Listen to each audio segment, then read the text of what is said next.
सर्वेभ्यो नमः।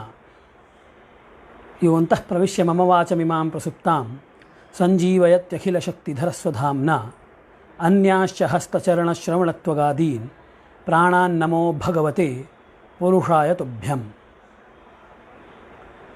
अयि भो मित्राणि, सूर्यसिद्धान्तस्य कक्षायां पुनरेकवारं भवतां समेषां हार्दं स्वागतम्। मित्राणि, अद्य केचन श्लोकाः 37 प्रथम अध्यायस्य मध्यमाधिकारस्य 37 श्लोकः तस्मात् आरभ्य कक्षा प्रवर्तमाना वर्तते। वस्तुतः ये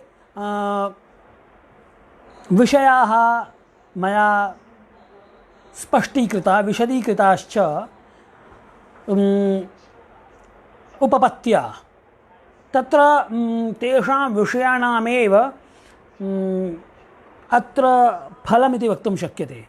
नाम एकस्मिन् महायुगे यावन्ति सावनदिनानि, यावत्यः तिथयः चान्द्रदिनानि वा, अधिमासाश्च यावन्तः अवमदिनानि यावन्ति, तेषां मानानि अत्र पठितानि सन्ति।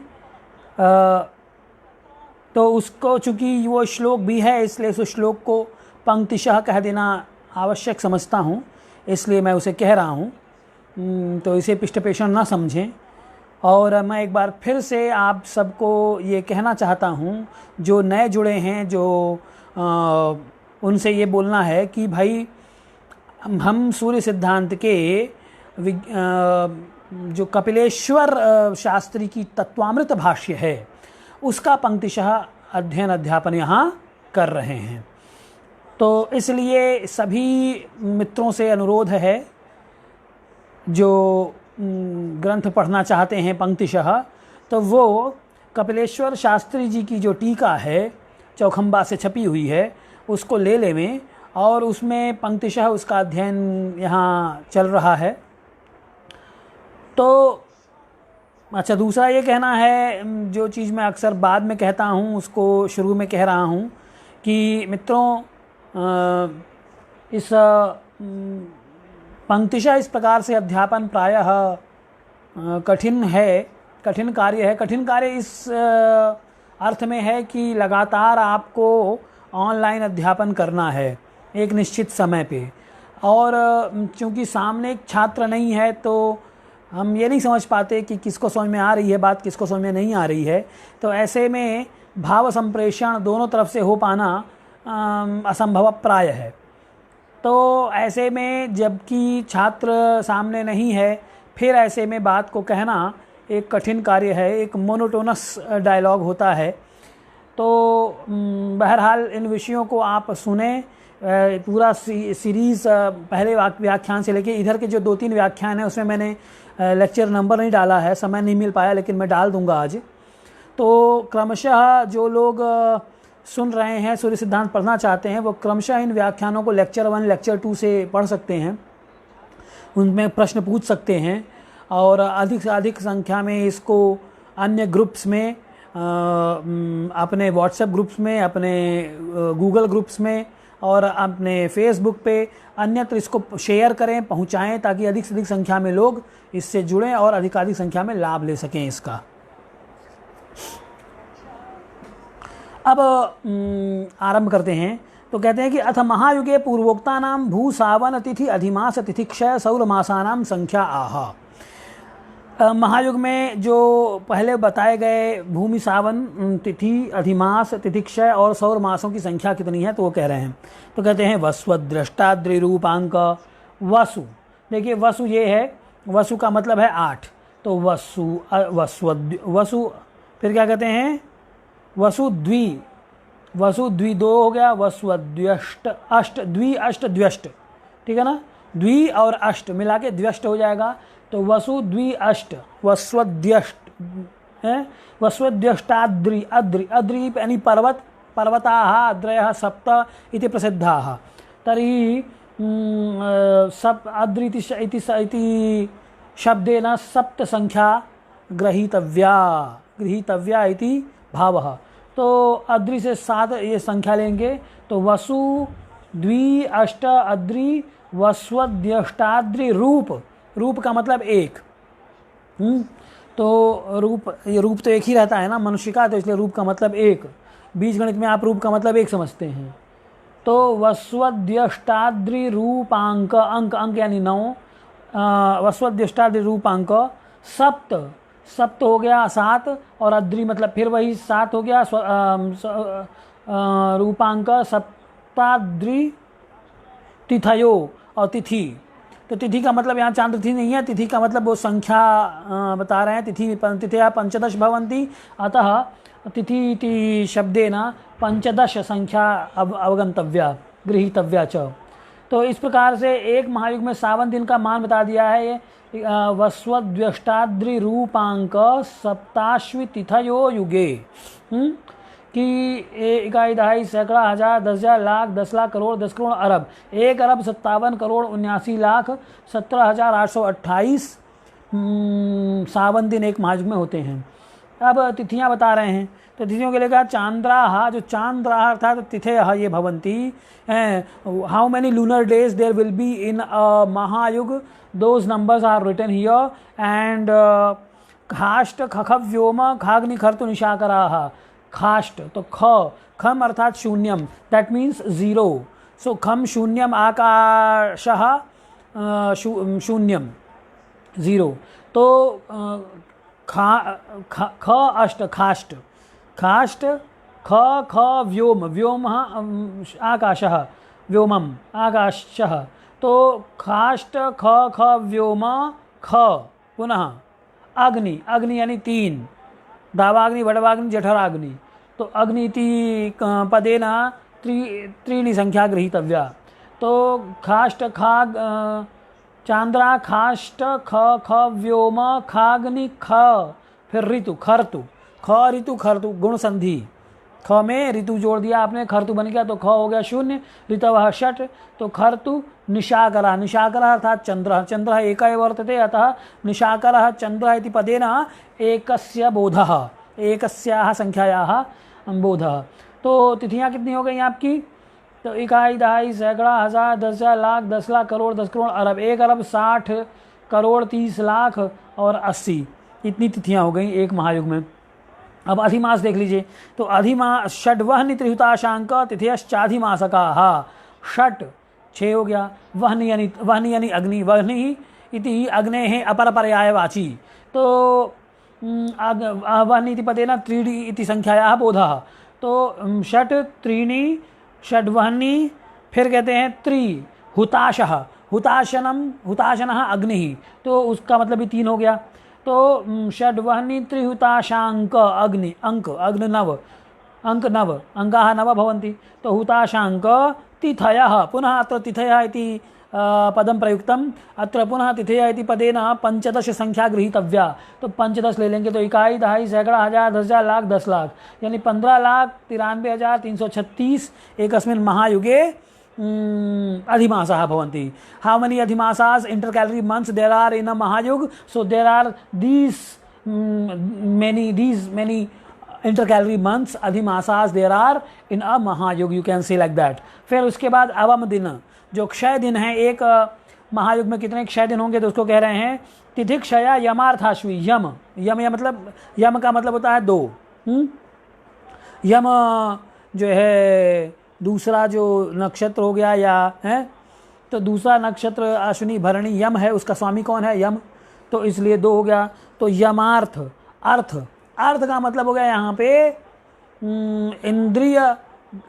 इंद्रिय ग्राह्य पदार्थ, ठीक, इंद्रिय से जिनका ग्रहण करते हैं, तो ये हो गया तो ज्ञानेंद्रिय से ही अर्थ का बोध होता है, ज्ञान से ही होता है, तो इसलिए यहाँ पे 5 शब्द हो गया।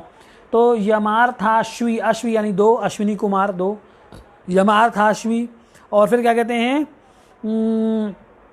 द्व्यष्ट व्योम, फिर देखिए व्योम का मतलब हो गया शून्य, और शर, शर मतलब 5, शराः बाणाः कामदेवस्य पंच बाणाः प्रसिद्धाः, तो शर इति पदेना बाण इति पदेना पंच इति संख्या ग्रहणीया। जब भी शर बोलेंगे तो उसका मतलब क्या समझेंगे हम, 5, तो शर और फिर उसके बाद अश्विनः, अश्वी यानी 2, तो हो गया ना कि खचतुष्क क्या हो गया कि तिथिक्षया यमार्थाश्वी द्व्यष्टव्योम शराश्विनः, ये अवम दिन हो गए। इकाई दहाई सैकड़ा हजार 10,000 लाख 10 लाख करोड़ 2 करोड़ 50 लाख 82,252 एक महायुग में क्षय तिथियाँ होंगी। इससे ये समझ में आती है बात। अब उसके बाद कहते हैं भवंती, फिर आगे वो जो सूत्र पहले दे चुके थे उसको फिर दोबारा कहते हैं कि भवंती भोदया भानु भगणैरूनिताः क्वहाः, क्वहाः कुअह क्वह, क्वह जो पद है ना इसमें यण संधि हो गई है, कु प्लस अह, ये हो जाएगा क्वह, है ना। कु में जो ऊ है उस ऊ को आगे अ है तो इको यणच से ऊ को व हो जाएगा, व एक आदेश हो जाएगा तो क आधा क हो गया, व लग गया उसमें तो क्वह। कु का मतलब हो गया सावन दिन, तो सावन और ये कु का मतलब भू और अह यानी दिन, तो भू दिन या सावन दिन, तो क्वहाः यानी सावन दिनानि। बोला ना कि भवंती भोदया भानु भगणैः ऊनिताः क्वहाः, कि भानु के भगणों को, रवि के भगणों को ऊनित कर देंगे, घटा देंगे आप किससे, भोदय से, नक्षत्र के उदय यानी कि नक्षत्र के भगण से, तो आपको क्वहाः यानी सावन दिन मिल जाएंगे। ये बात पहले भी उन्होंने बोल दिया है, इसी को दोबारा उन्होंने बोल दिया यहाँ पे। और इस प्रकार से, और इसको भी, इसके भी नंबर आप चाहें तो इसके नंबर भी दिए जा सकते हैं, उसके नंबर भी उन्होंने दे रखे हैं। तो नंबर आप उसमें टीका में देख लीजिएगा आप कितने नंबर लिखूँ मैं। अब आगे चलिए, अब अगला जो श्लोक है वो कहते हैं 40वां जो श्लोक है उसमें बोलते हैं कि अथ कल्पे अधिमासादीनाम ग्रह भगणादीनाम च मानानि आह एतावता यावन्ति मानानि पठितानि खलु तानि सर्वाणि अपि एकस्मिन् महायुगे पठितानि। एक महायुग में whether it is the number of revolution of any planet or whether it is the number of intercalary months or number of lunar months or solar months or and so on, those all numbers are being read or cited in a महायुग। ये जितना भी मान पढ़ा गया है वो सब एक महायुग में पढ़ा गया है। तो एक कल्प में कितना मान होगा, तो उन्होंने बोला जितना महायुग में मान है ना उसको आप 1000 गुना कर दीजिए। ठीक, 1000 माने जितना महायुग में जितने भी मान होते हैं, महायुग में जितने भी मान, अब जैसे मान लीजिए सौर मास है, अब सौर मास इन्होंने बोल दिया, सौर मास की बात तो हो चुकी थी ना, तो वो जो सौर मास हैं तो ये कुपंच खचतुष्क समुद्राष्ट कुपंच रवि मास का सौर मास इतने होते हैं। देख लीजिए ये रह गया था क्या, खचतुष्क यानी 4 शून्य खचतुष्क, और समुद्राः उदधयः 4 समुद्र बताए गए हैं। तो ये 4 समुद्र हो गए, सब समुद्र इति पदेन चत्वारि इति संख्यायाः ग्रहणं बोधः। तो खचतुष्क समुद्राष्ट कु पंच 5 हो गया, कु अर्थात पृथ्वी एकाएव। तो इस प्रकार से इतने इकाई दहाई सैकड़ा हजार 10,000 लाख 10 लाख करोड़ 5 करोड़ 18 लाख 40 हजार सौर मास एक महायुग में होते हैं। अब ये तो हो गए एक महायुग में सौर मास जैसे उदाहरण के लिए। अब मुझे ये जानना है कि एक कल्प में कितने सौर मास होंगे। तो उन्होंने कहा कि ये जितने भी नंबर्स आप देख रहे हैं इन सबको 1000 से मल्टीप्लाई कर दीजिए, then you will be able to get the number of all these numbers in a kalpa. एक कल्प में एकस्मिन् कल्पे कति कियत् मानं भवति प्रत्येकस्य इत्यस्य ज्ञानं कर्तुं शक्यते। जैसे इसी को ले लीजिए, सौर मास है आपका। अब इस सौर मास को हम क्या करेंगे, 1000 से मल्टीप्लाई कर देंगे, ठीक है ना। अच्छा 1000 से मल्टीप्लाई क्यों करेंगे, इसके बारे में कुछ सोचा आप लोगों ने हैं? कोई बताइए कि महायुग के जो ये मान हैं इन मानों को हम 1000 से क्यों गुणा कर रहे हैं कल्प में लाने के लिए? कुछ तो कारण होगा उसका, है कुछ कारण है, कुछ बताइए आप लोग। देखिए मेरी समझ से तो इसका एक कारण है, कारण ये है कि आप कहते हैं कि एते सहस्र गुणिता कल्पे स्युर, अरे वो जो बोला है इत्थम युग सहस्रेण भूत संहार कारक, ऐसा बोला ना शुरू में, क्या बोला था कि युग सहस्रेण, कि 1000 महायुगानि एकस्मिन कल्पे। तो जब 1000 महायुग होते हैं, एक महायुग में आपने पता कर लिया है सब मान, उसी को 1000 कर देंगे तो एक कल्प का मान निकल आएगा। इसीलिए इन्होंने क्या बोला, सूत्र क्या दिया है कि अधिमासो न रात्र्यक्ष चांद्र सावन मासराः एते सहस्र गुणिताः। जब इनको आप सहस्र से गुणित कर देंगे, जैसे वो उदाहरण लिया था हमने, चलिए एक बार दोबारा लेते हैं, सौर मास को ही ले लीजिए। सौर मास एक महायुग में कितना था, एकस्मिन महायुगे सौर मासा लीजिए। अब ये जो सौर मास कितना बोला उन्होंने, तो वो बोल रहे हैं एकस्मिन महायुगे सौर मासाः ख चतुष्क समुद्राष्ट, समुद्र 4 अष्ट, ख चतुष्क समुद्राष्ट, और कुपंच, कु अर्थात पृथ्वी एकम और पंच 5,18,40,000 ये हो गए आपके एक महायुग में सौर मास। और आप क्या बोल रहे हैं, आप ये बोल रहे हैं कि भैया ये महायुग में जो ये सौर मास है ना, ये तो एक महायुग में हुए, और आप कह रहे हैं कि 1000 महायुग का एक कल्प होता है, यानी कि इस एक महायुग में जितना मान आया है उसको 1000 टाइम्स कर देंगे तो वो एक कल्प के बराबर हो जाएगा कि नहीं हो जाएगा। तो इसलिए आप क्या, इसलिए उन्होंने क्या बोला कि जितने भी मान पड़े हुए ना उन सबको 1000 से गुणा कर दीजिए, यानी कि तो 1000 से गुणा करने का मतलब क्या हुआ, 3 जीरो उसमें ऐड कर दीजिए, यही तो मतलब होता है ना। मतलब जो अभी आप पढ़े हुए हैं उसको एक महायुग में, तो एक कल्प में सौर मास लाना हो तो क्या करेंगे, सौर मासाः, इसके लिए क्या हुआ, एक महायुगे, नहीं इसको ऐसे लिखिए कि महायुग सौर मासाः गुणे 1000। ठीक, अब महायुग से सौर मास ये हैं तो आप कह देंगे 5,18,40,000 गुणे 1000। तो अब ये कितना हो जाएगा, 5, 18, 40, 3 जीरो हुए, अब ये 3 जीरो और ऐड कर लीजिए, ये लीजिए। तो इकाई, दहाई, सैकड़ा, हजार, 10,000, लाख, 10 लाख, करोड़, 10 करोड़, अरब और 10 अरब, यानी 51 अरब। अब ऐसे, अब ये आपको ऐसे 51 अरब 84 करोड़, 51 अरब और 84 करोड़ एक कल्प में सौर मास हो गए, ये आपको उत्तर मिल गया। अच्छा, जिस तरीके से ये है ना, इसी प्रकार से आपको क्या करना होगा, प्रत्येक का निकाल लीजिए। मतलब कि जितना महायुग में मान आ रहे हैं ना, आप उनको 1000 से मल्टीप्लाई कर दीजिए, तो you will be able to get the number, the values in a kalpa. जो भी मान है जो कि महायुग में आप पाए हुए हैं उसमें 1000 से मल्टीप्लाई कर देंगे तो आप एक, इसीलिए क्या बोला उन्होंने, अधिमासो न रात्र्यर्क्ष। अधिमास है चाहे ऊन रात्रि, ऊन रात्रि मतलब ऊन का मतलब हो गया कम, यानी कि क्षय हो गया है जिस रात्रि का, यानी कि अब रात्रि का मतलब वहाँ दिन ले लीजिए, तिथि ले लीजिए, कुछ भी ले लीजिए। देखिए जब श्लोकों की रचना की जाती है ना तो काम चलाया जाता है पर्यायवाची शब्दों से, ठीक है ना। तो अब इसलिए वो कहीं, इसलिए देखिए कहीं कहीं क्या कहा, सावन, कहीं कहीं कुदिन बोलेंगे, कहीं भूमि सावन दिन बोलेंगे, कहीं क्वह बोल दिया, है ना। ठीक उसी प्रकार से आप अवम दिन बोलिए, अवम दिन, और चाहे आप बोल दीजिए क्षय तिथि, और चाहे बोल दीजिए ऊन रात्रि, ये बात एक ही है ना। ऊन यानी घटा, क्षय हो गया है जिस रात्रि का, तो रात्रि का मतलब वहाँ रात्रि उपलक्षण मात्र है, मतलब कि जिस तिथि का।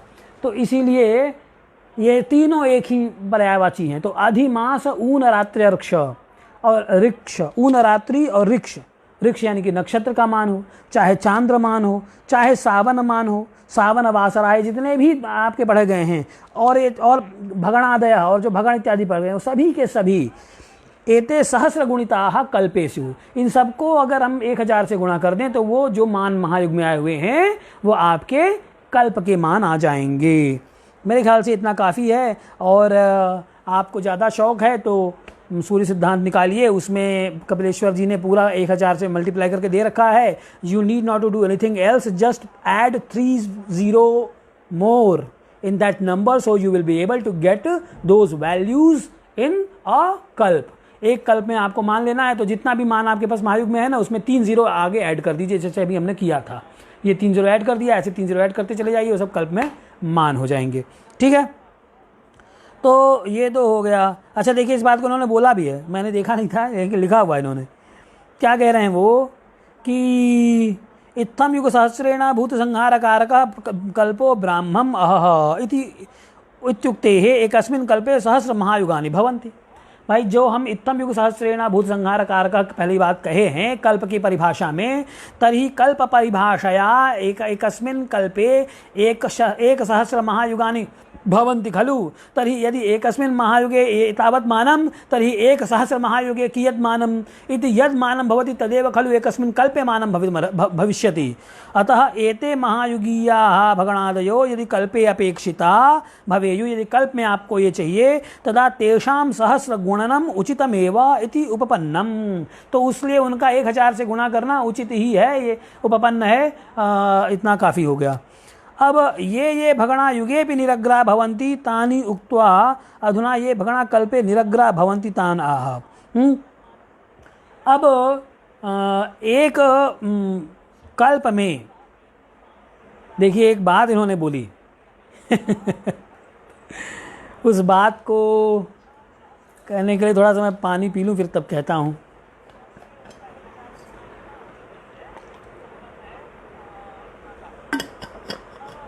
एक शब्द आया है निरग्र। निरग्र का क्या मतलब है? तो देखिए जब वो निरग्र बोल रहे हैं ना, निरग्र का मतलब कि निश्शेष है। निर्गतः अग्रह यस्मात्, जिसमें से अग्र निकल गया, शेष निकल गया है। जब आप 11 को 3 से भाग देते हैं तो 3 तिया 9, ये अग्र है, यही अग्र है, शेष है। ठीक, तो वो कहते हैं कि निरग्र का मतलब हो गया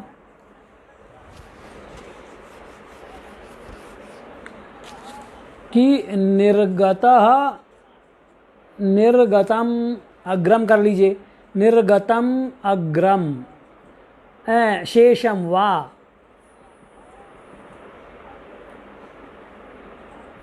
यस्मात्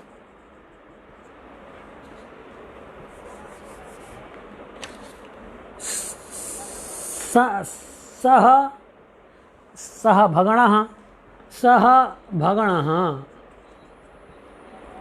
निरग्रह, उसे ही निरग्र कहते हैं। इसका क्या मतलब हुआ? इसका मतलब ये हुआ कि एक महायुग में प्रत्येक जितने भी वैल्यू बता रखी उन्होंने, चाहे आप सूर्य का भगण ले लीजिए, चंद्रमा का ले लीजिए, प्रत्येक ग्रह के भगण ले लीजिए, चाहे अधिमास, चांद्रमास, रविमास, क्षय तिथियाँ इत्यादि, सावन दिन, कुछ भी ले लीजिए, ये सब कंप्लीट हो जाते हैं, शेष कुछ भी नहीं बचता। जैसे यहाँ शेष बचा था ना, ये ऐसा शेष नहीं बचता। महायुग एक ऐसा कालखंड है जिस कालखंड में सभी अपना एक, जिसमें वो कुछ शेष नहीं बचता, सभी पूरा कर लेते हैं। ठीक है ना? तो ये इनके कहने का मतलब है। इसीलिए इन्होंने महायुग में ही पढ़ा। अब इसका एक उत्तर अगर कोई पूछे कि महायुग में ही क्यों पढ़ा, तो उसको इस तरीके से मनु में क्यों नहीं पढ़ा? महायुग में मनु में भी पढ़ेंगे तो अब मनु का तो अब नई चर्चा है इसमें। तो इसका मतलब क्या हुआ कि एक महायुग में जितने भी भगण हैं, ग्रहों के भगण पढ़े गए हैं, जिसके भी, चाहे वो श्री घ्रोच्च के भगण हो और चाहे ग्रहों के भगण हो, ये सभी के सभी निरग्र हो जाते हैं। यानी इनके जो भगण, यानी कि वो जो रिवोल्यूशन है वो कंप्लीट हो जाता है। ऐसा नहीं हुआ कि महायुग समाप्त हो गया और ये यहीं पे पड़ा हुआ है, ये अभी कंप्लीट होने के लिए कुछ बचा हुआ है। ये शेष ऐसे बचा नहीं रहता यहाँ से और यहाँ के बीच में ना। महायुग समाप्त, ये खत्म, पूरा जहाँ से स्टार्ट होगा महायुग खत्म होते होते फिर यहाँ आ जाएगा। कुछ भी शेष नहीं बचेगा। तो यानी कि शेष नहीं बचा मतलब कि अगर सूर्य के 43,20,000 भगण होते हैं तो इसका मतलब ये होगा कि 43,20,000 ये जो मेष आदि के चक्कर लगा रहा है सूर्य कि मेष विष मिथुन कर्क सिंह कन्या तुला वृश्चिक धनु मकर कुंभ मीन, मेष विष मिथुन कर्क सिंह कन्या तुला वृश्चिक धनु मकर कुंभ मीन, इस प्रकार से जो चक्कर लगा रहा है ना, ये पूरे 43,20,000 इस प्रकार से चक्कर लगाते लगाते लगाते लगाते ये अंतिमवा जो है ये आके यहाँ मीन के अंत पे समाप्त हो जाएगा। महायुग समाप्त, वो चक्कर समाप्त। इसके बाद ये नहीं है कि वो चल के थोड़ा फिर उसके बाद मेष से मेष के 1 अंश या 2 अंश या 1 कला भी चला ना। तो महायुग एक ऐसा कालखंड है जिसमें प्रत्येक, अब ये सूर्य का ही नहीं, हम प्रत्येक की बात कर रहे हैं, प्रत्येक ग्रह के का जो भ्रमण है वो पूरा हो जाता है। अब उस भ्रमण के नंबर्स जो हैं वो भगण कहलाते हैं। तो इसके बाद कुछ राशि अंश कला विकला शेष नहीं रह जाता, ठीक, या अधिक नहीं चल जाता, या चलना शेष नहीं बचा रहता, इसे ही निरग्र कहते हैं। इस बात को देखिए, इन्होंने टीका में भी इस बात को कहा है कि येषां भगणा महायुगे निरग्रा न सावयवा एव भवन्ति तेषां भगणाः कल्प एव पठिता। इस बात को वैसे शुरू में मैंने बात कही। देखिए, एक बात आई, एक शंका वहाँ हुई कि भाई ग्रहाणाम शीघ्रोच्चाः तु पठिताः, शीघ्रोच्चानां मानानि भगण मानानि तु पठितानि किंतु तेषां मंदोच्च मानानि न पठितानि, तेषां मंदोच्चानां भगण मानानि न पठितानि। किमर्थं? तत्र कारणं किं वर्तते? तत्र कारणम् इदमेव यत् महायुगे मंदोच्चानां भगणाः निरग्राः न भवन्ति, निशेष नहीं हो जाते, वो शेष रह ही जाता है। इसलिए उनको फिर आपको कल्प में पढ़ना पड़ेगा, कल्प में जाके वो उनका सारा का सारा चक्कर पूरा हो जाता है, वो फिर निशेष नहीं रहते। बात समझ में आ गई ना? इसीलिए मंदोच्चों को अलग से उन्होंने पढ़ा। मंदोच्चों के भगणों को शुरू में जो ग्रहों के और उनके शीघ्रोच्चों के भगण पढ़े थे वहाँ नहीं पढ़े वो, बल्कि कल्प में उन भगणों को पढ़ रहे हैं। तो प्राग इसीलिए उन्होंने क्या बोला कि ये भगणा युगे भी निरग्राह भवंती, कि जो भगण युग में महायुग में निरग्र हो जाते हैं, निशेष हो जाते हैं, उनका रिवोल्यूशन कंप्लीट हो जाता है, उनको पहले कह दिया। अब अधुना ये भगणा कल्पे निरग्रा भवंती, निरग्रा ये भगणा कल्पे निरग्रा भवंती, जो कल्प में जाके निरग्र होते हैं, निशेष होते हैं, यानी उनका रिवोल्यूशन कंप्लीट हो जाता है, यहाँ से चला तो ये आके ये कंप्लीट, उनको अब पढ़ेंगे, कहेंगे, तान आह उनको कह रहे हैं। तो क्या कह रहे हैं? प्रागते सूर्य मंदस्य कल्पे सप्ताष्टवहनयः। तो एक्चुअल में होता क्या है कि मंदोच्चों के जो भगण होते हैं ना, वो कल्प में ही जाके पूरे होते हैं, उनके महायुग में भगण का मान पूरा ही नहीं हो पाता है। इसको अभी आगे दिखाएंगे आपको हम। तो देखिए,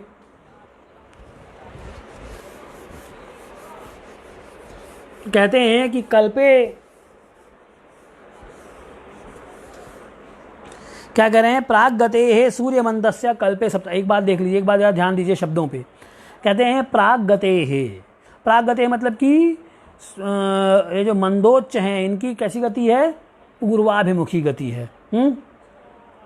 जिस प्रकार से शीघ्रोच्च बिंदु होते हैं ना, देखिए उच्च बिंदु हम लोग पहले भी पढ़ चुके हैं कि जो भी ये हो गया आपका पृथ्वी हो गई, भूमि हो गई, ये ग्रह हो गया, और ये जो पॉइंट है ये सर्वाधिक दूर पे है, ये सर्वाधिक कम समीप पे है, यही जो पॉइंट है इसे क्या बोला आपने? उच्चम।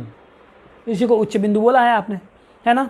तो ये जो अब ये उच्च बिंदु जो है, अच्छा फिर एक बात और आपको ध्यान होगा, हमने ये प्रतिवृत्त एक बताया था कि ये प्रतिवृत्त है, प्रतिवृत्तम, और एक जो है आपको एक और वृत्त बताया गया था जो ये है, ये कक्षावृत्त हो गया, जिसमें मध्यमक ग्रह चलता है ना? मीन प्लैनेट, मध्यमक ग्रह, और इसमें हो गया अस्पष्टक ग्रह। अच्छा, ये जो प्रतिवृत्त है ना, इस प्रतिवृत्त में भी 2 प्रकार की कल्पनाएं की हैं, एक शीघ्रोच्च की और एक मंदोच्च की, है ना? तो वह उच्च बिंदु जो शीघ्र शीघ्र गति करे, या मंद प्रतिवृत्त में मंदोच्च और शीघ्र प्रतिवृत्त में शीघ्रोच्च, ऐसा बोलना चाहिए। तो इसका मतलब ये हुआ, ये जो प्रतिवृत्त है ना, इसकी भी दो संज्ञाएं हैं। एक बार ये एक बार एक जब सर्कल बनेगा तो इसे ये प्रतिवृत्त दो प्रकार का हो गया।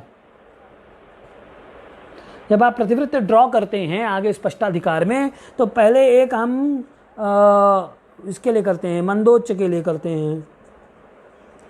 तो ये जो मंदोच्च के लिए करेंगे उसे आप क्या बोलेंगे, उसे बोल देंगे आप मंद प्रतिवृत्त, मंद प्रतिवृत्तम उसका नाम हो जाएगा, ठीक है। और जब आप शीघ्रोच्च के लिए ड्रॉ करेंगे यही तो आप उसको क्या बोलेंगे, इसे फिर हम बोलेंगे इस प्रतिवृत्त को शीघ्र प्रतिवृत्त, इसी को शीघ्र प्रतिवृत्त बोलेंगे। और इसमें जो उच्च बिंदु होगा उसको क्या बोल देंगे, वो शीघ्रोच्च हो जाएगा। तो मंद प्रतिवृत्त में ये मंदोच्च है, और अगर यही शीघ्र प्रतिवृत्त हुआ तो शीघ्रोच्च हो जाएगा, ठीक है।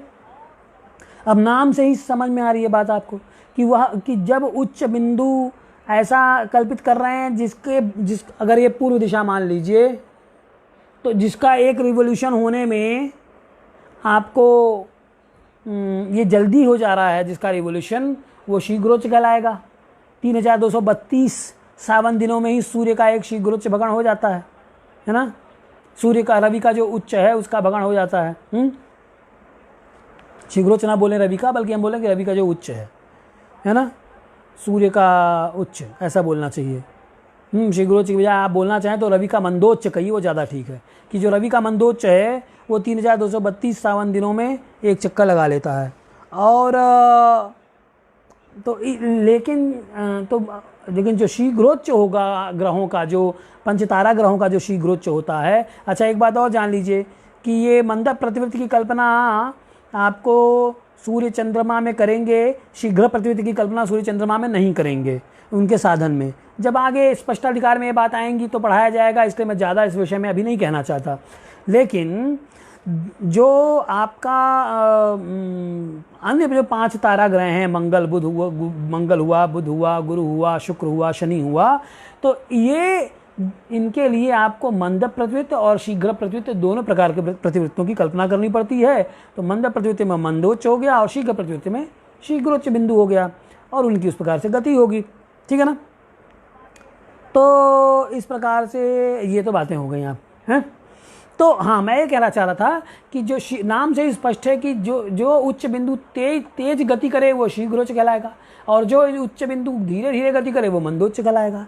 तो मंदोच्चों की गति इतनी कम होती है ना कि उनके भगण बहुत कम होते हैं। एक कल्प में जाके वो निरग्र होता है, और एक कल्प में भी उनके भगण बहुत कम होंगे। अभी मैं पढ़ूंगा तो आपको समझ में आएगी। तो अच्छा, तो वो मंदोच्च भी प्रागतिक हैं, पूर्व दिशा में ही वो बढ़ते हैं। अब उच्च की गति किस प्रकार से होती है, इसको आप पुराने वीडियोस में देखिए, वहाँ आपको क्लियर होगा। तो अब मैं आगे बात करता हूँ, सीधे श्लोकों की बात करूँगा, जहाँ उन्होंने बोला कि प्रागते है सूर्य मंदस्य कल्पे सप्ताष्टवहनयः। सूर्य का जो मंद है, सूर्य मंदस्य भगणाः, ठीक। सूर्य मंदोच्च के भगण कितने होंगे, तो सूर्य मंदोच्च का भगण कर रहे हैं कल्पे सप्त अष्ट वहनी, वहनी मतलब बात पता है आपको 3, तो ये इतना हो गया 387 भगण। अब देख लीजिए कितनी कम स्पीड होती होगी, है ना। 4 अरब 32 करोड़ सौर वर्षों में केवल 387 रिवोल्यूशन। सोचिए कितनी कम गति होती होगी। कितनी कम गति होती है इसको भी देखिए, नीचे हमने लिख रखा है। तो अब मुझे 4 अरब 32 करोड़ सौर वर्षों में जिसके 387 चक्कर होते हैं, उसका एक वर्ष में कितना चक्कर लगता होगा, यानी एक वर्ष में कितनी उसकी गति होती होगी। इसको निकालना है तो आप क्या करेंगे, ये देखिए मैंने नीचे कर रखा है, पता नहीं आपको दिख रहा है कि नहीं दिख रहा है। ये देखिए 387 इसके भगण होते हैं ना, तो भगण को आप क्या करेंगे, हम भगणों को आप पहले अंश में बदल लीजिए, है ना। बात समझ रहे हैं ना। 12 अगर भगण हैं, यानी कि 12 चक्कर लग चुके 1 चक्कर, 2 चक्कर, 3 चक्कर, 11 चक्कर, 12 चक्कर, इसी कैसे 12 चक्कर लग गए।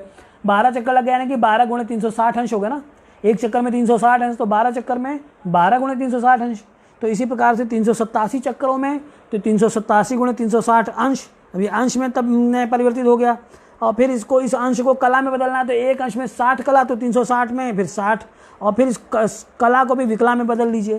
तो ये इतना, इसको फिर 4 अरब 32 करोड़ सौर वर्षों से भाग दे दीजिए, क्योंकि एक कल्प में 4 अरब 32 करोड़ सौर वर्ष होते हैं। तो 4 अरब 32, तो ये आ जाएगा आपका 1161/10,000।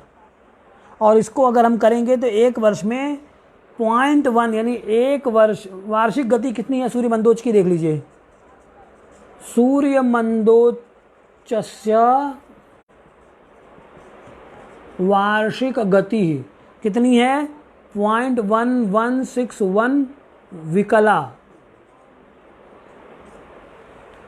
अभी विकला का भी 1000वां हिस्सा, 1000वें हिस्से से भी कम सूर्य का मंदोच्च चलता है। तो अब बताइए, 1000वें हिस्से से भी कम अगर विकला में चला तो आप कैसे उसको पकड़ेंगे? यानी कि कई 100 वर्षों तक आपको कुछ पता ही नहीं चलेगा, है ना। 1000वां हिस्सा चले, कई 1000 वर्षों में जाके आपको उसका मूवमेंट क्लियर होगा, है ना। तो ये तो हो गया सूर्य के मंदोच्च। इसी प्रकार से अन्य के मंदोच्चों को भी देख लीजिए।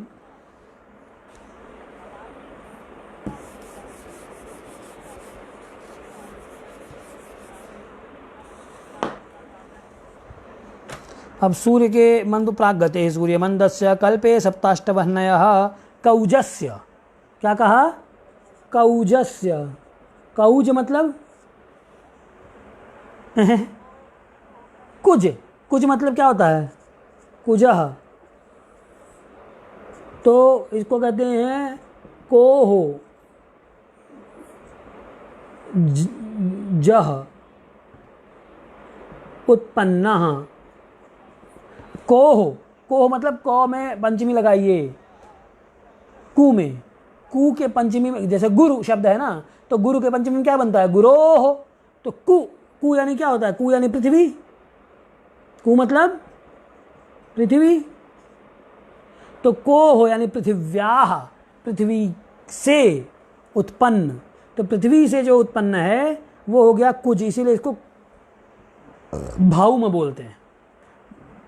भूमेः पुत्रः, भूमेः अपत्यः पुमान् इति भौमः। कोः अपत्यः पुमान् इति, तब तो नहीं बन पाएगा, है। भूमि से तो भौमः बन जाएगा, लेकिन कुजः के लिए आपको इस प्रकार से करना पड़ेगा। कोहो जह उत्पन्नः, जातः जह जातः वा, जैसा भी कह लीजिए। तो कुजः, तो कुज मतलब हो गया मंगल, मंगलः, ठीक है ना। एक तो ये बात हो गई। फिर कहते हैं इसमें भी फिर प्रत्यय लगाएंगे, तद्धित प्रत्यय करेंगे, तो कुज से बन जाएगा कौज। कुजस्य इदम कौजम, कुजस्य इदम, ये हो जाएगा कौजम। कौजम का मतलब हो गया कुज संबंधी। कुज संबंधी यानी कि कुज का मतलब हो गया मंगल, यानी मंगल से संबंधित। तो मंगल से संबंधित, तो अब कौजम बन गया। तो कौजम यानी मंगल से संबंधित, क्या? मंगल से संबंधित मंदोच्च का, ठीक है ना। कौजस से बोला ना, तो कौजस से क्या क्या अर्थ हो जाएगा? मंगल से संबंधित। अब षष्ठी एक है तो का, तो मंगल से संबंधित, मंगल से संबंधित कौन? मंगल से संबंधित क्या? तो मंगल से संबंधित मंदोच्च। तो कौज का क्या मतलब हो गया कि मंगल का मंदोच्च। मंगल मंदोच्चस्य, यहाँ ये भाव निकलेगा। क्या भाव निकलेगा? मंगल मंदोच्चस्य, ये भाव निकलेगा। बात समझ में आ रही है ना। तो इसलिए ये इतना सब थोड़ा देखिए, ऐसा है ना कि संस्कृत में निहित विज्ञान को समझने के लिए आपको व्याकरण का ज्ञान भी आवश्यक है। इसीलिए तो क्या बोला भास्कराचार्य ने, द्विविध गणितमुक्तम व्यक्तम अव्यक्तयुक्तम तदवगमननिष्ठः शब्दशास्त्रे पटिष्ठः। यह शब्दशास्त्रे व्याकरणे पटिष्ठः, पटु नैव अपितु पटिष्ठः। जो एकदम सुपर होगा व्याकरण में, वही फिर आगे अधिकारी होगा ज्योतिष शास्त्र को पढ़ने का। ठीक है, तो इसलिए क्योंकि नहीं तो फिर अर्थ ही नहीं लगेगा ना, आपको अर्थ का अनर्थ करेंगे। तो इसीलिए आजकल यूट्यूब पे जितने ज्योतिषी बन रहे हैं जो संस्कृत का ज्ञान नहीं रखते हैं, वो अर्थ का अनर्थ इसी तरीके से करते हैं। तो कौजस्य का क्या मतलब हो गया? मंगल के मंदोच्च का, ये अर्थ निकला। बात समझ में आ रही ना? तो कौजस्य का क्या मतलब हुआ? कौजस्य का अर्थ निकला मंगल मंदोच्चस्य भगणाः। अब इसके भगण कितने हैं देख लीजिए। तो कौजस्य वेद खयमा, वेद वेदाः चत्वारः, तो वेद इति पदेन चत्वारि इति संख्यायाः ग्रहणं। वेद कौजस्य वेद खम शून्यम और यम द्वे, ये लो। तो मंगल के भगण 204, मंदोच्च मंगल मंदोच्च के कितने भगण हो गए? 204। एक कल्प में मंगल का जो मंदोच्च है वो 204 भगण करता है। यानी सूर्य का जो एक वर्ष में 0.1161 चला ना, तो इसका तो उससे भी कम विकला होता है। विकला के 1000वें हिस्से 1100वें हिस्से 1150वें हिस्से से भी कम एक वर्ष में सूर्य का मंदोच्च गति करता है विकला के। तो मंगल का जो मंदोच्च होगा वह विकला के 1200वें हिस्से से भी कम गति करेगा एक वर्ष में। यही तो इसका निहितार्थ हुआ। तो कौजस्य वेद खयमा बौधस्य, अब फिर क्या कर रहे हैं? बौधस्य। तो बौधस्य का क्या अर्थ हुआ? बौधस्य का मतलब बुधस्य इदम बौद्धम। ठीक, इसमें वही लगेगा। तो बुध संबंधी, तो बुध संबंधी क्या हो जाएगा? बौद्ध। बुध संबंधी बौद्ध। तो बुध संबंधी क्या? बुध संबंधी मंदोच्च। तो बौद्ध से का क्या अर्थ हो जाएगा? बुध मंदोच्चस्य।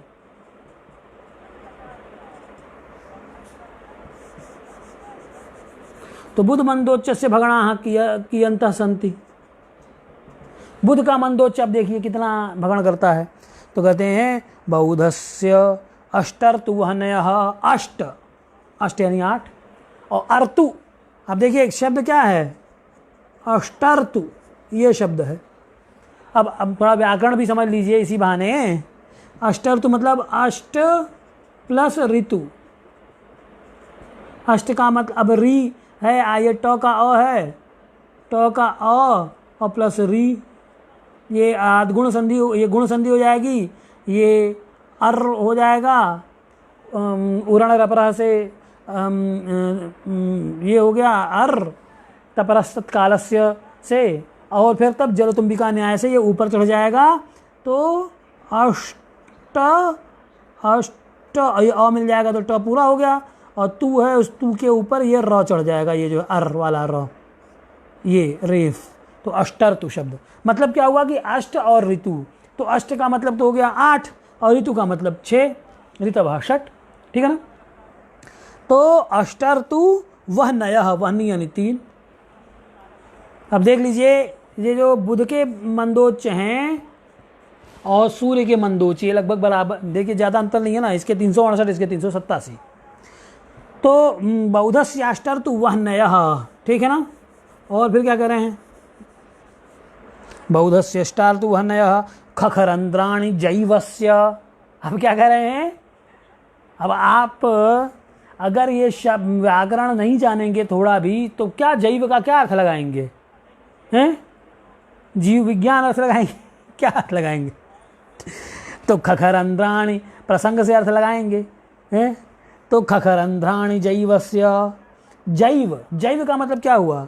देखिए जीव, जीव शब्द सुना है, जीव संबंधी, जीव संबंधी जैवः, और जीव संबंधी जैव हो गया। जीव, जीव क्या है? जीव बोलते हैं गुरु को। अब गुरु को जीव क्यों बोलते हैं? इसको यहाँ नहीं खोलूँगा, इसको फिर जब कोई प्रवचन होगा आध्यात्मिक ज्योतिष पे तब फिर कहूँगा इस बात को। तो जीव बोलते हैं गुरु को, है ना। तो ये जो गुरु है जीव, इस जीव से संबंधी यानी जैव, और इसके षष्ठी एकवचन में जैवस्य हो जाएगा, है ना। तो जैव का मतलब क्या हो गया, जीव संबंधी यानी गुरु संबंधी। तो गुरु संबंधी क्या, गुरु संबंधी मंदोच्च।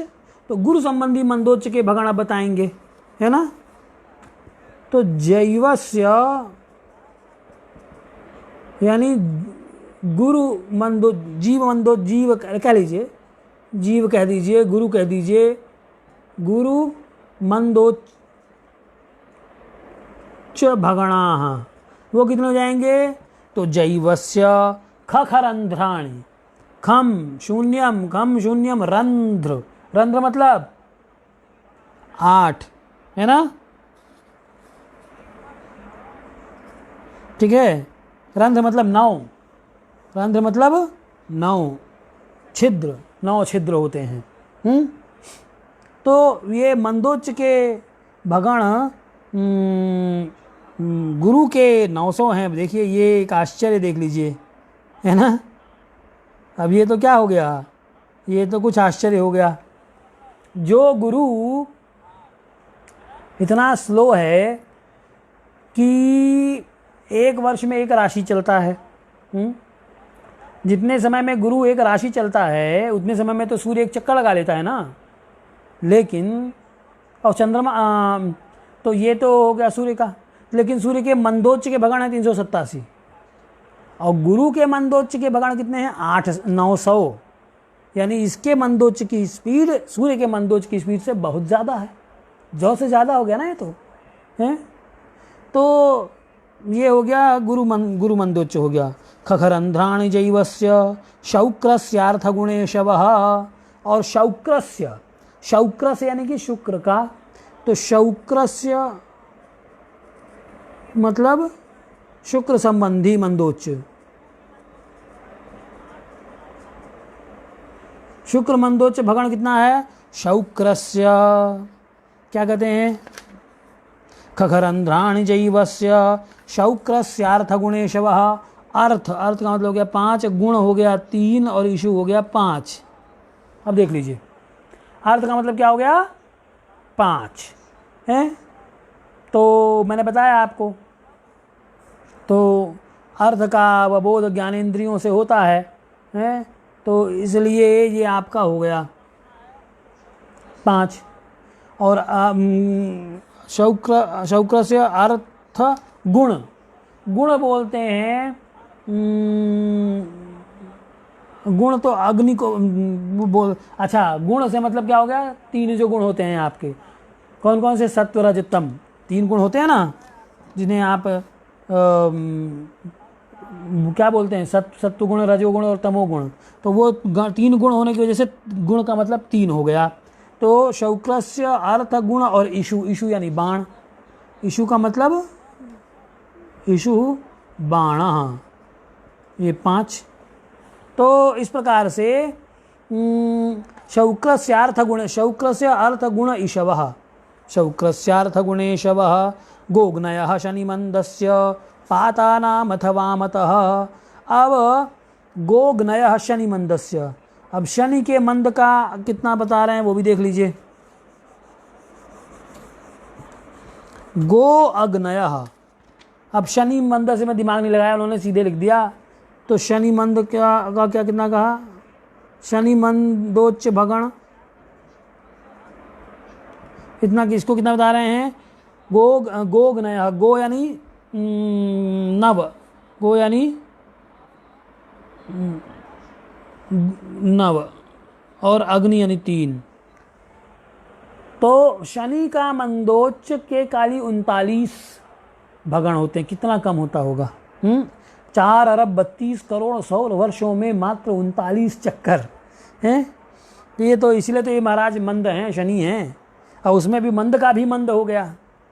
तो गोग्नयः शनि मंदस्य पातानाम अथ वामतः, और जो पातों के भगण हैं वो वाम से हो जाएंगे। तो ये तो हो गया। अब मेरे ख्याल से आज इतना काफ़ी है। आज की कक्षा यहीं पे समाप्त करते हैं, क्योंकि अब आगे मनुदस्रास की इसको कंप्लीट कर लें क्या? अब मनुदस्र से अब बस कीजिए, आज इतना ही काफ़ी है। तो मित्रों, मैं एक बार दोबारा कहूँगा कि अधिक से अधिक इस कक्षा से जुड़िए, इसको शेयर कीजिए हैं, और ज्ञान का लाभ उठाइए, अन्य लोगों को भी जोड़िए, अन्य लोग भी ज्ञान का लाभ उठावें। और जो भी आपके प्रश्न हों उन प्रश्नों को आप यहाँ रखिए, ठीक है। इन्हीं शब्दों के साथ मैं आज की कक्षा का यहीं विराम लेता हूँ। जयतु संस्कृतम, जयतु ज्योतिषम, जयतु भारतम, जयतु ज्योतिषम।